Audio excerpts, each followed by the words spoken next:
Yes, sir, Yes. it is on record and caught on video, sir. Yeah, sorry about I don't know lang kasi about the record, so I'm not doubting you. Yes, sir. Ang napanood ko lang kasi yung standard Miranda rights that Yes, sir. you have. So, how did you read to him yung nature and cause? It's around Yes, sir. what time po yun? More or less. Mga around before lunchtime, sir. So nung hinuli mo pa lang, binasa nyo na sa kanya yung warrant? When Kasi we- yung nakita namin video, sir, sa airport, the wife of former ES Miguel Dia was asking nga, di ba? And Ma'am Hanilet was also asking. At sinabi nyo, I don't know what you answered, but basically hindi nyo pa pinakita yung warrant nun, di ba? Nung yung mga video na yun, sir, gabi na yun, sir. Tapos na ang lahat na yun, sir. Paulit-ulit na lang, inuulit-ulit No, na what I lang, was sir. saying is that ang nakita kong video, yung Yes. palabas pa lang sila, and you were informing him naman na meron warrant, di ba?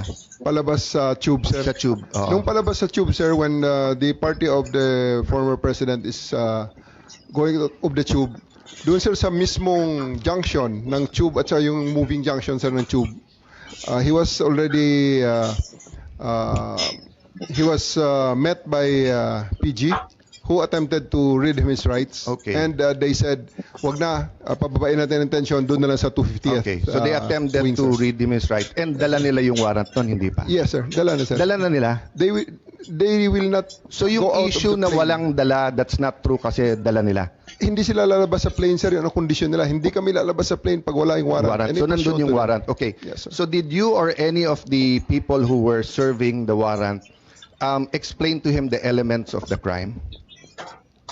Yes, sir. The whole So warrant was are actually given to them. So just because it's simple naman, what are the elements of the crime against humanity na may murder? If you explain to him, then you can explain to me, di ba? So what's the elements?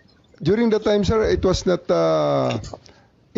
me who attempted the reading of the rights. Yeah. It was the prosecutor general. Yes, sir. But sabi mo, you know the elements of the I crime.